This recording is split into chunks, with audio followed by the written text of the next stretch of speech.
Welcome into the Bobby Carpenter Show. We've got a huge show for you today, and literally one of the most robust shows you're going to find. We've got Ohio State left guard Donovan Jackson going to join us. My man D-Jack, aka Donnie, as well. Awesome guy. Spent a couple of segments with him, catch up, see what he's doing, what it's like playing, obviously, on the rebuild offensive line, playing over there with Josh or Jimmy Simmons, however you want to look at that.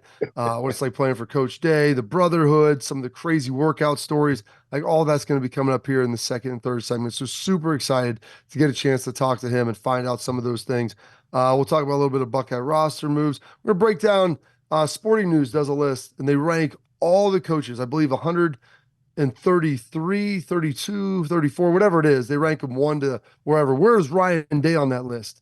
We're going to dive into that. We're going to have our questions from our listeners as well. And then we'll also have our typical betting segment to dive into. But Joshua, right off the top, I want to get into this because I think it's something, that transcends all sports. People talk about, pre-game routines, practice routines, all different things like that. And Scotty Scheffler, golfer, playing in the U.S. Open down in Valhalla. And, there's a fatality, a guy loses his life, and it's a tragic scene, tragic situation on his way, and he's trying to go around traffic, and it's ill-advised, but he ends up getting arrested.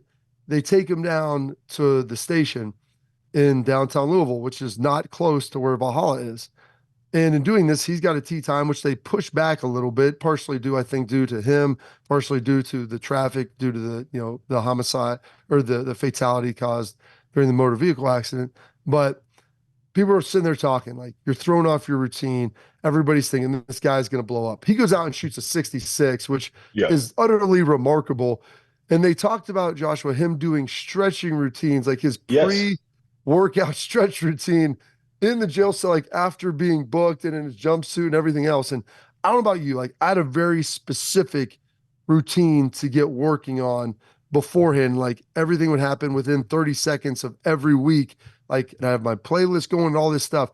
Were you a very specific guy about your routine preparing? And if someone threw you off, how would that impact you? I was specific down to like the meals that I would eat, not just the day of the game, the days leading into the game, right? Like I was that specific about my preparation. And so had it been me and I was in the jumpsuit sitting in the jail cell, I'd have been like, well, this day is completely over. But the presence of mind to sit there and say, I have to be where my feet are. I cannot be somewhere else, but I can do things to make sure that I am prepared for when I get back to that golf course. That's amazing. And then in the press conference, when he's talking about it, it was the most like casual, matter of fact, cool conversation that he was having. Oh, a little misunderstanding, got booked, started doing my stretching, made it back out here though. Can't talk too much about it. And it was done. It was pretty remarkable because I'm with you. And there's probably no greater, maybe tennis, but those individual sports, like the psychological elements, like there's really no time to settle in. Like in a football game, once you start playing, you can kind of settle in a little bit. Like golf and tennis, and especially golf, like each shot's independent. And so his ability to do that, because I'm with you, like my pregame routine in college or the NFL, and it would change, from one, time to the next. But once I got there, like I was getting there, 2:45 before the game. I'd come in, I'd read through the program, look at my scouting report a little bit, go out, jog around the field, do some calisthenics, do my stretching. Meanwhile, I'm like listening to the same playlist every week, knowing at like certain songs, okay, I'm either ahead or behind, pick it up or slow it down. But like you said, you're down to the seconds, come back in, I tape my wrist, always tape my left, then tape my right. And it wasn't really superstitious. It's a pattern. It's a What you do. routine. Yes. Yes. It's a comfort. Like it was like a blanket to get me ready. And to think like, hey, dude, before a football game, we're going to take you down to central booking and process you. And then you're going to come back like not looking through, like I guarantee he's probably got some shot chart from all the different greens and the Right. approaches of everything he's trying to do. And like they just throw that at you. And so I wanted to make sure we talked about that and started on it and understand like how neurotic like most players are about all that stuff, because that's how I was. It was crazy. And so I was just utterly impressed when I like dove in and I was like, oh my gosh, dude, my guy's out here like Not he's like not shooting even par. He's dominating, like literally dominating today.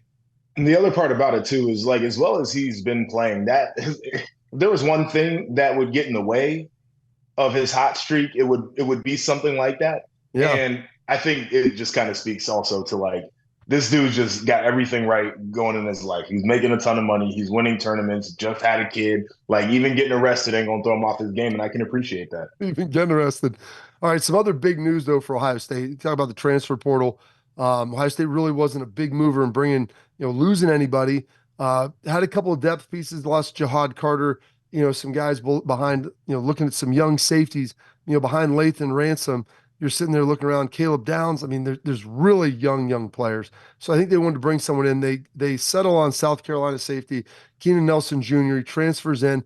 Um, I don't think people are looking at this, Joshua, as like it's a big cataclysmic move, but you're gonna need to get those guys rolling through there a little bit. And it was important to make sure you get an established player who can provide some depth and also rotate in and spell those guys over what should be a 16 or 17 game run. I keep going back to it. I think this year depth is going to be as critical as it's ever been in college football because it's the first time the season is this long and people are going to be learning on the fly. And so I agree with you. Like, does every move in the portal have to be a huge move? No, I think you have to address what your roster needs. And if your roster needs a little bit more depth, you go and get it. And this doesn't have anything to do with Ohio State, but it's like that's the crazy thing about what Dabo is doing by like intentionally ignoring the portal is even like depth pieces that he could have had he's not getting. So I think every time the portal's open, you should be assessing your roster and you should be looking at needs, and then you should go into the portal and see if there is a fit. And there might not be, but if there is, it makes sense to try to bring him in. Well, and part of the problem is when you lose a guy that's a second or third year player, replacing them with a freshman isn't It always a puts you behind the eight ball. yeah. Like you need to bring in a guy who's played some. Keenan Nelson provides that and be that bridge piece between your starters and your freshmen and someone that can be that guy, that third piece in there. So that's exciting to get that done. Also, some news that people might take the wrong way. 2025 recruit, four-star cornerback Blake would be decommitting from Ohio State. And so people are like, oh, losing commits. Like, what's going on? But then you look ahead and you realize, well, they've just got, I think, the two top corners in the country to commit. So I'm not like going to knock Blake and like, hey, you don't want to come here anymore. Well, it's a highly competitive room, and he probably is going to have a better chance to maybe go somewhere else. That was my exact thought with it. Like I saw that he decommitted. I'm like, who? We What? got some corners, right? Like, and then so you start looking around. It's like, okay, that makes a ton of sense. And by the way, I feel like decommitments are one of the more common things in this day and age of Yeah. college football. And we've seen guys decommit and then recommit or whatever the case is. Like young people change their minds pretty often. And so I don't get too caught up in it. It's just, when it's time to sign the letter of intent, you hope that your class all signs the letter of intent. Yeah, and they're right there with it. And like the fact that they're doing a great job recruiting these guys at the corner and safety position. You've got other guys there. They probably want to add another corner, but it's really hard to get three top level guys because in reality, you're probably gonna have two elite guys a class. If you can get a third every now and then, that's great. And also sometimes you might need to get a guy that might be more suited to find someone inside. And so if you can do that, that'll be tremendous as well. Okay, so we've opened you up here, you got it done. Now you get to see the real entree. We've got my man, we call him Donnie, we call him D-Jack, Donovan Jackson, left guard, Ohio State, going to be coming up next, and you're going to get a chance to take a look inside this Ohio State offensive line and see what I find to be one of the more entertaining guys on the team. So we're catching up with Donovan right after this.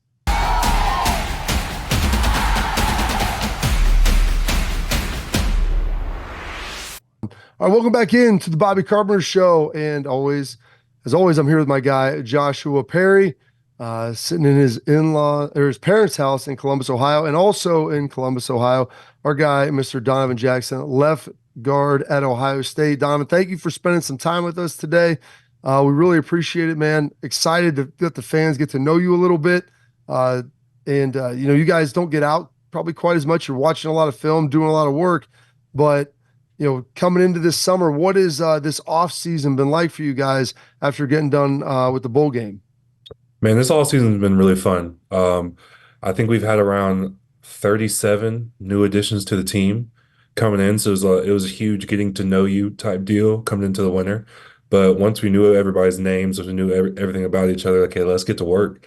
And it's been a new energy in the weight room, new energy on the field, and just everyone's having a lot of fun, and we're just can't wait to go into the fall and get to work.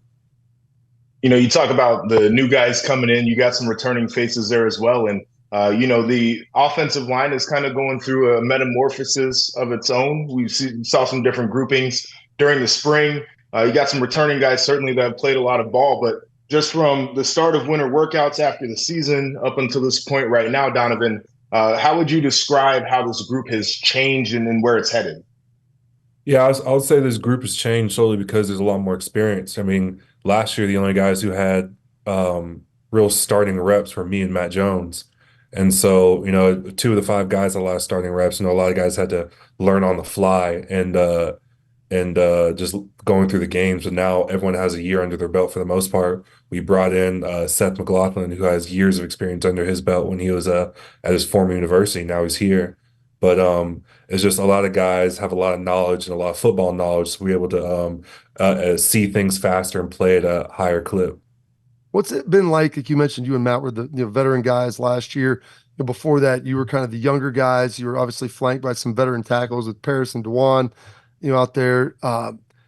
What's it been like for you to kind of absorb this leadership role over the last year, and then coming back for this season to kind of even embrace it a little bit more?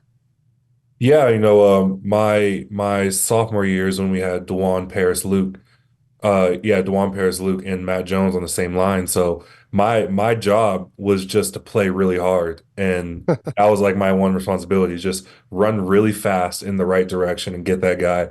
But obviously, those guys are now in the NFL doing amazing things, and now it's more I'm the older guy in the room, so now I have to be like, hey, like this you're inefficient with your feet, you gotta do this, or hey, like I understand why you're doing this, but this will be a lot better. And even checking guys like, hey, like I know you can go harder, like that's not right, like you're selling everyone short right now. So just trying to keep everyone accountable, bringing that sense of leadership and responsibility to the O-line room. It's not me alone, Josh Fryer, he's another older guy in the room, he's helping me a lot with the leadership. There's a lot of competition on this offense specifically this year. You lose some production there at wide receiver, obviously quarterback battle. We've talked about, the offensive line and what that could end up looking like, and two really good running backs there. Can you describe what it's been like to be in that competitive of an environment this spring? I just feel like that just brings me back to it's just a lot more fun.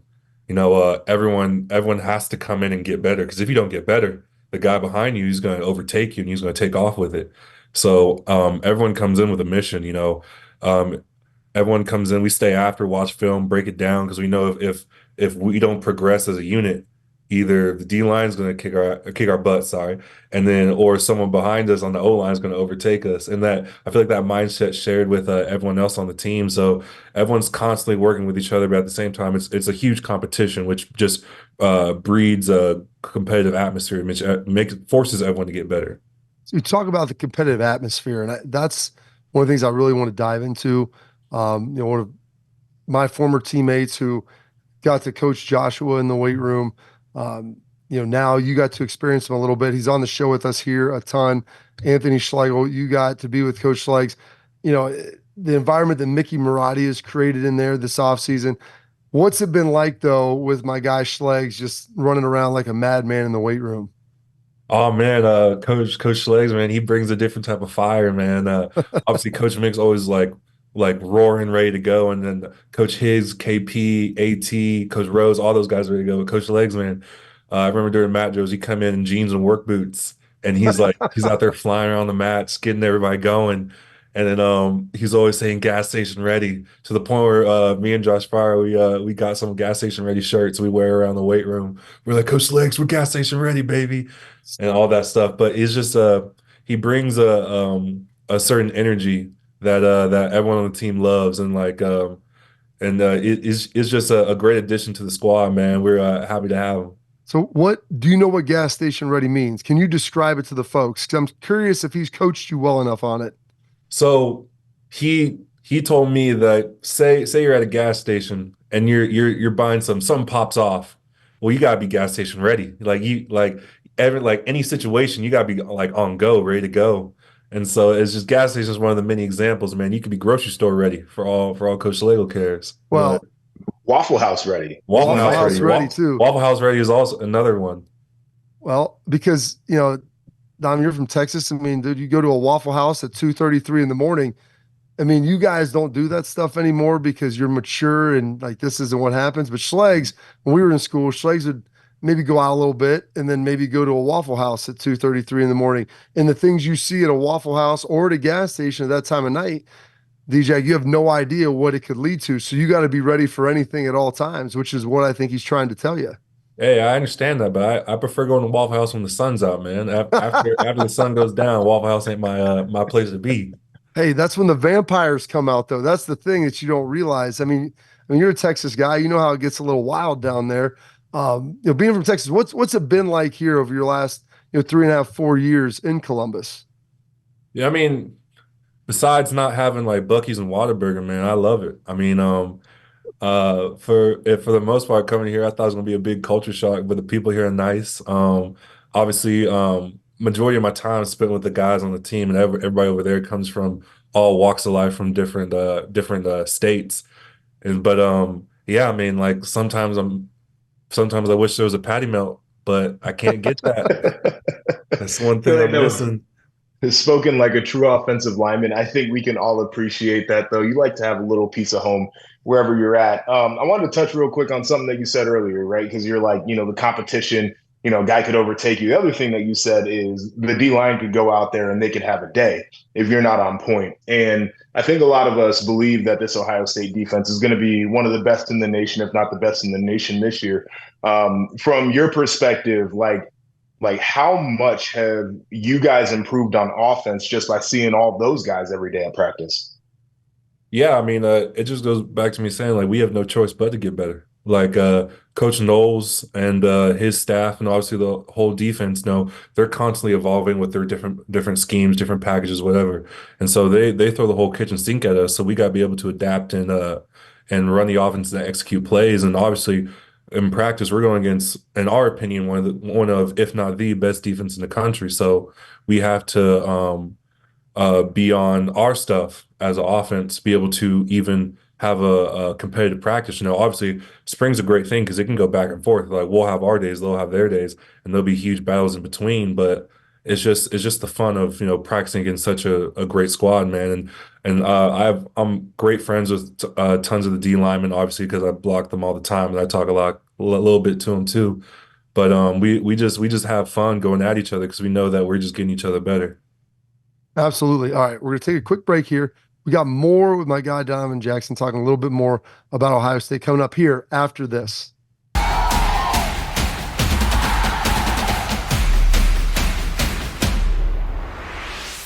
Welcome back into the Bobby Carpenter Show, and still with our guy Donovan Jackson. I like to call him D-Jack. I give everybody nicknames here, and he reminds me a lot of a center that I played with. Guy played 11 years in the NFL, Nick Mangold, multiple-time Pro Bowler. Donovan, you got like that same type of energy, the connectivity, relating with your offensive line. You like to kind of ham it up a little bit. You can really like have a good time playing football, and I think that that's evident when people watch you play. You're sitting over there with a guy who came in as a transfer in Simmons. And what's it been like playing next to him? What is that relationship like between guard and tackle when you have to pass off stunts and all those different things?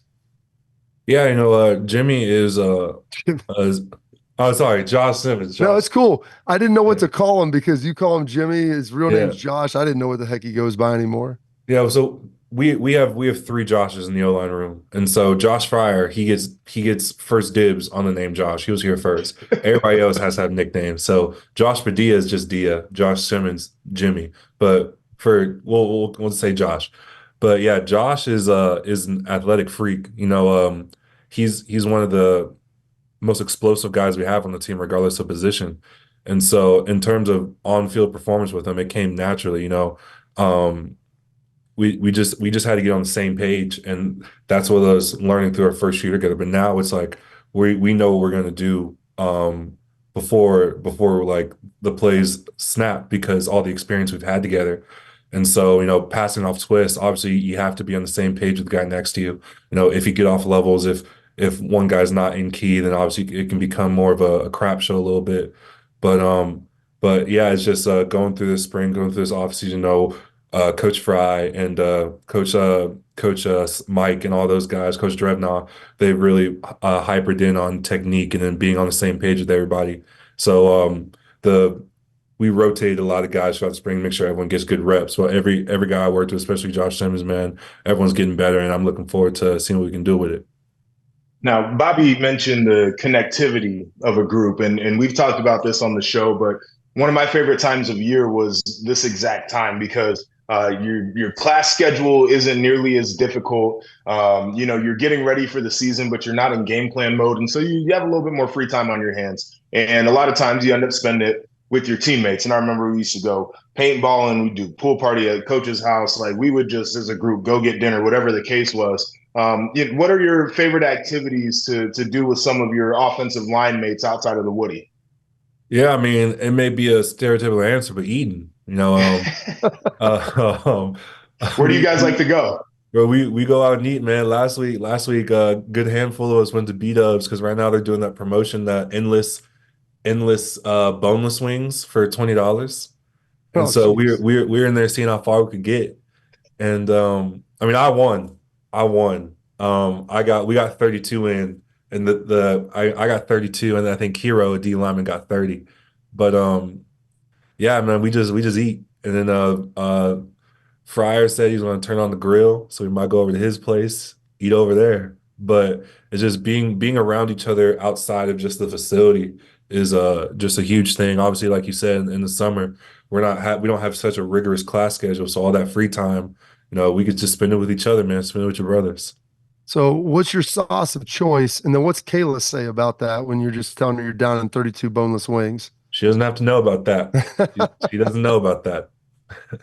I did not tell her this, but I mean, sauce of choice, man. I like the Asian zing sauce. It's a Mm, good flavor, a little kick to it. Um, lemon pepper, classic, never hurt okay. nobody, can't go wrong with it. And then maybe controversial, but I like the teriyaki sauce. I like the teriyaki sauce. No controversy. Yeah, That teriyaki sauce is the teriyaki magic. sauce is good, man. Yes. Mm. That's nice, man. That's good stuff. So you talk about the connectivity, the brotherhood. You guys, when I was in school, we'd go out a lot, do a lot of things probably that we shouldn't be doing. There wasn't the streaming service. I know you guys all watch tons of shows. We've had, you know, Steele on here. We've had Cade, Lathan. Everybody, especially Lathan, started talking about some different shows he's watching, everything else. I know you guys have a lot of time and you're watching film relentlessly. You're talking about going in and watching film on Sundays. But what do we stream? What are we watching right now with some of that downtime? And do we do it with teammates as well? Yeah, so I got a lot of streaming services. I got what anything you want, man. I got Netflix, Hulu, Amazon Prime, Max, Peacock, DirecTV streaming. So I'm not lacking any sort of lacking entertainment, but I mean what am I watching right now? I mean my roommate Zen and I, Zen Mahalski, we're rewatching the Planet of the Apes trilogy because See, we want to watch the was it Kingdom of Planet of the Apes? yeah, It just came out, so we're doing that right now. But in terms of series, I've been watching The Witcher. Um, okay. I want to start Fallout. I think that's on Amazon Prime. I want to start that. But then other than that, I mean, I just turn on stuff. I just Well, kind of watch. you told me you'd watch like the whole like 1 through 7 seasons of Game of Thrones in a month. I mean, like, did we I have a dent did. in the couch like at that point? And what did we think of Game of Thrones, by the way? Yeah, so this happened during quarantine. So like it's not like I was just wedged into my couch. I was forced to be inside. But yeah, like I watched it with my sister. I watched seasons 3 through 4 in one sitting.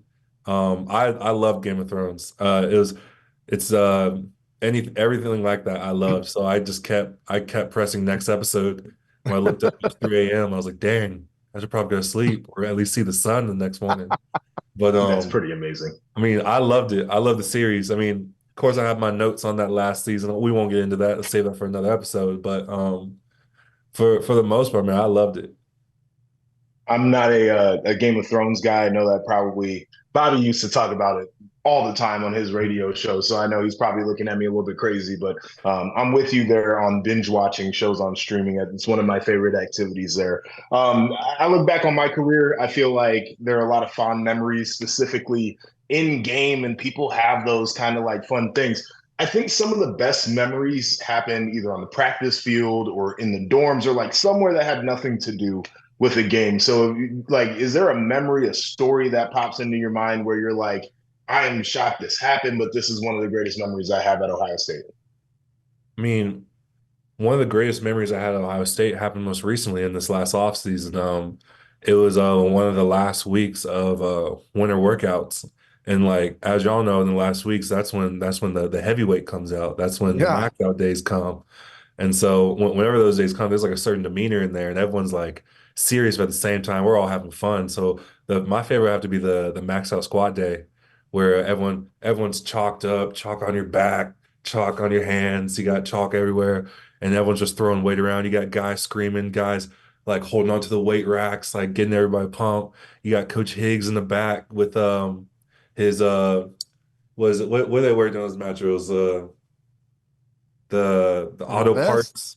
No, the auto parts vest, Oh the yeah, yeah, Oh yeah, yeah. yeah, Because you you're got a going little to yeah, work. mechanic vest. yeah, Yeah. they be wearing those, and like everyone's getting hype, man. It's just a great atmosphere, man. It was probably one of the best atmospheres I've been a part of, at least in the off season. So it was a fun experience.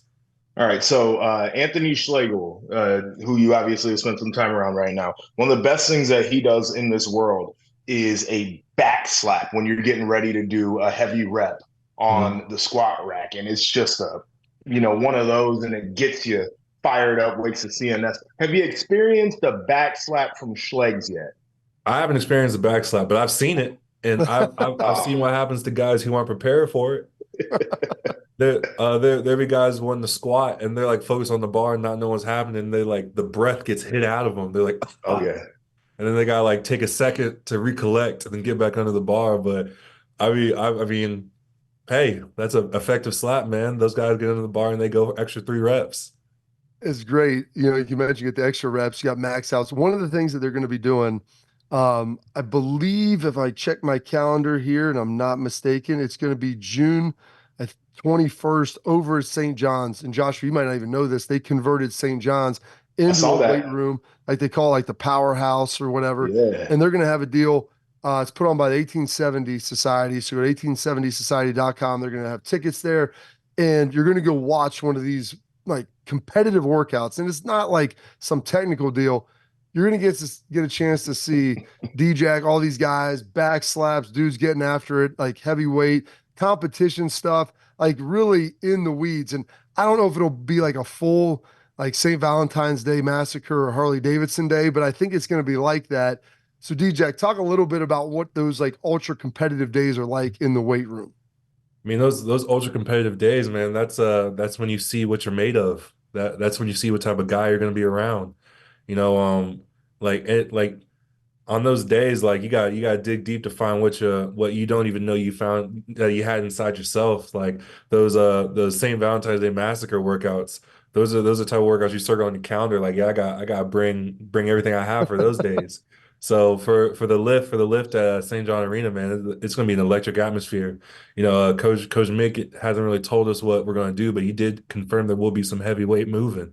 So that's all the confirmation I need to get excited about it. Hey Bob, how Absolutely. much do we have any time?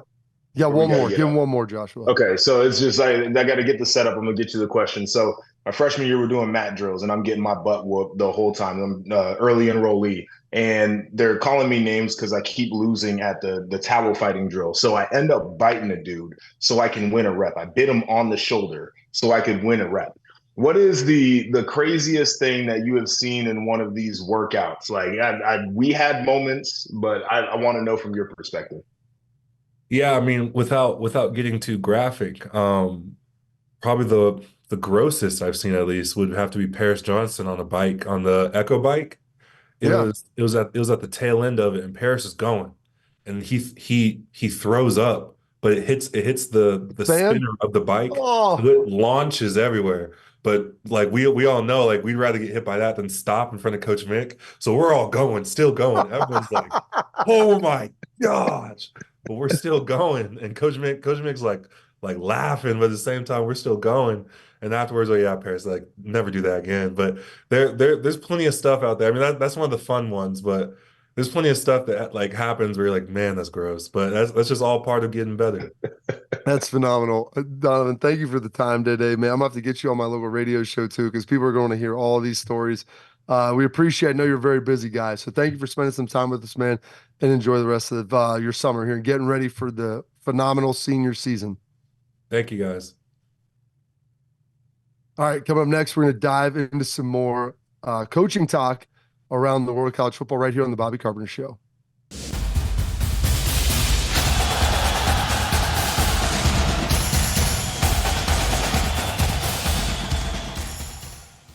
All right, welcome into the Bobby Carpenter Show. If you haven't been watching, we appreciate it now. Whether you're watching on Bally's, YouTube, please subscribe, like, leave comments. We love all of the interaction that we ultimately get with you as well. But right now, we want to dive in, Joshua and I. And by the way, how great was Donovan Jackson? Absolutely tremendous. But Sporting News every year does coaching rankings, 1 to 133, 134, whatever it is. Joshua, I don't know if you've looked at this. Do you know where Ryan Day is ranked? So I have looked at it, and Okay. I will say these rankings are so intriguing to me because I feel like some people see Ryan Day as a top 5 coach in the sport, and some people are like he's borderline top 10. And it's interesting how you do this because you have 2 guys coaching in college football right now that have won multiple national titles. You only have 3 guys as a head coach currently that have won national championships, and only 2 of them at the current school. Mac Brown being the third, who's at North Carolina, who won one obviously 20 years ago with Texas. But you got Kirby Smart at 1. He's got his 2. Dabo Sweeney at 2. And 3 with Kalen DeBoer was a little interesting, but you look at him, Joshua, he's won everywhere he's been. And so with Ryan Day being at 4 ahead of Brian Kelly, I mean, I feel like that's pretty good. And I was talking to Bill Bender about this. He's like, if Ryan Day wins it next year, he's like, he's going to be number 2 behind Kirby Smart. He's like, there's no ands, ifs, or buts about it. I agree with that. And people, and it's funny when you talk about Ryan Day, and there's 2 ways to play it is the dude doesn't lose very often. The flip side of that is he doesn't have a ton of marquee wins. And I think that's kind of what happens. Like the margins are thin at the top, and like the games that he would lose are the games against good teams. And so I agree with you. You when the title conversation completely flips there, it'd be more like what people were saying about Kirby for a while. This list is interesting kind of after Ryan Day for me because Brian Kelly I always struggle with. We know he's a very good coach.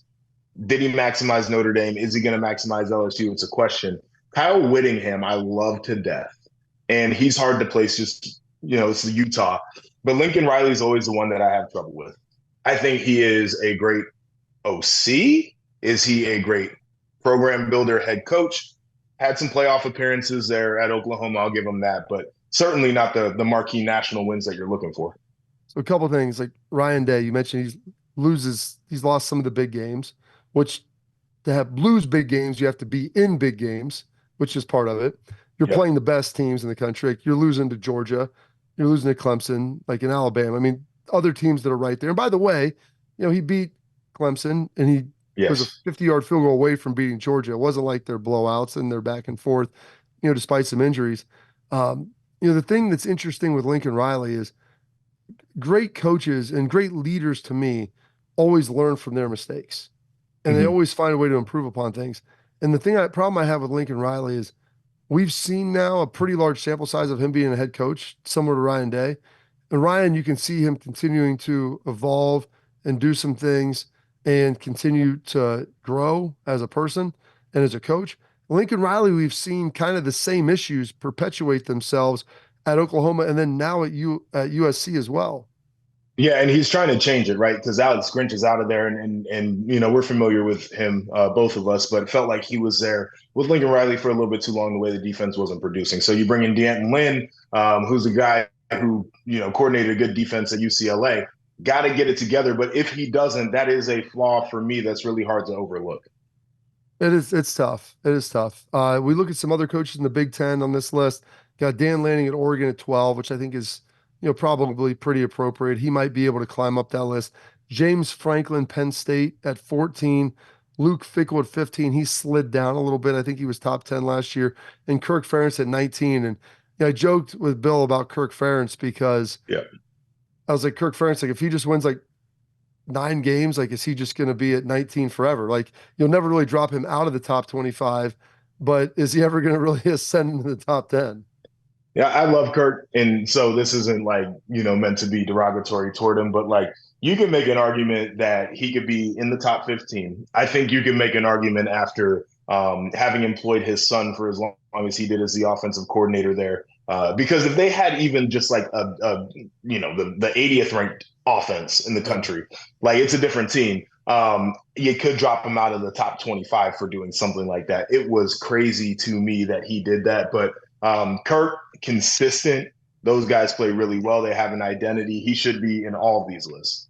Absolutely. All right. Coming up next is our favorite segment of the week. We to answer your questions, the stuff you write on Twitter, YouTube, whatever, bcarp3 at JEP_RIP. RIP_JEP. Oh, gosh, I got to get that fixed. But I'm sorry. Or at Bobby Carp show as well. Throw them at us on the Twitter machine or in the YouTube comments. We really appreciate it, folks. We'll answer all those questions for you coming up here next.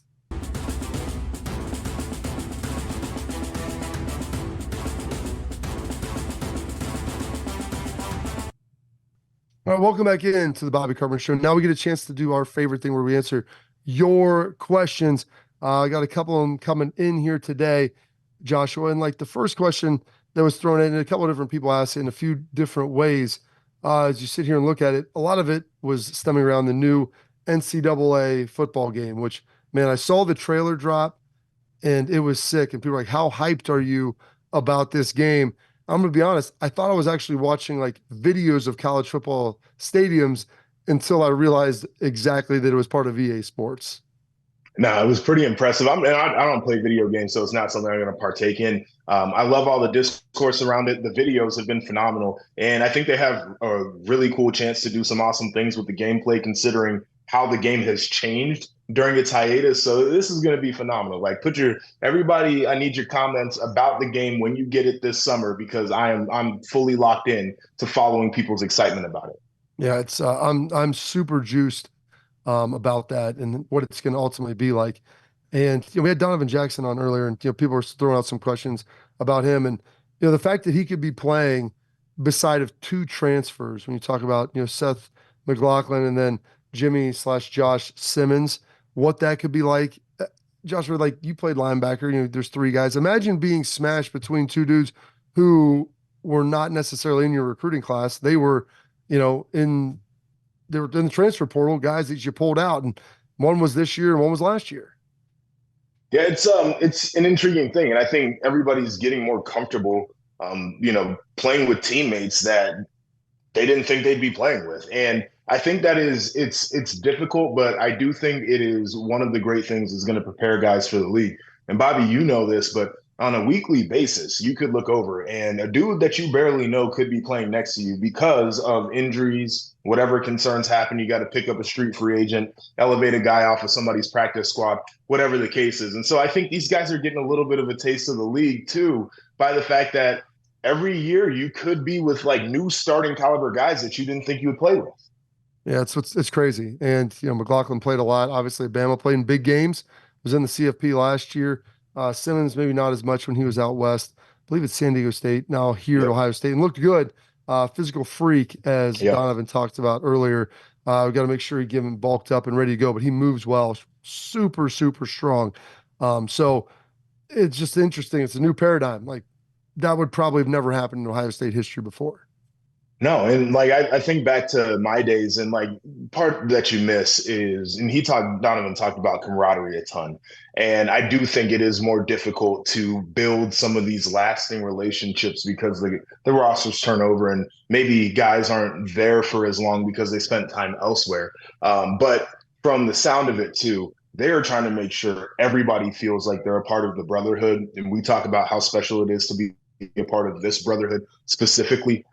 So certainly different, certainly unique, but a lot of fun to watch it. Absolutely. All right, coming up next, final segment of the program. A little betting brought to you by Tipico Sportsbook. Excited to dive into that.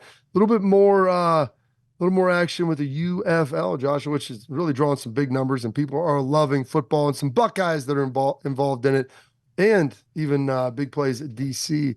Greg Williams, what's he up to, and what's he looking like? We'll get all that next as we wrap up the program here on the Bobby Carpenter Show.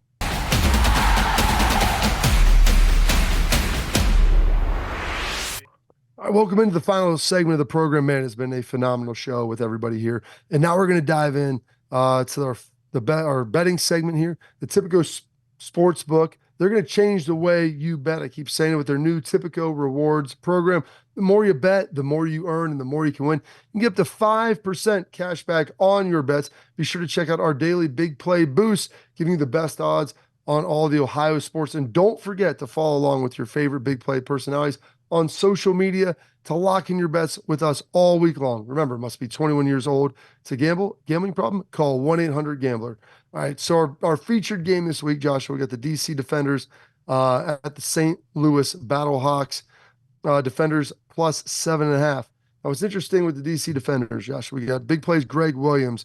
He's the DC of DC, if you will.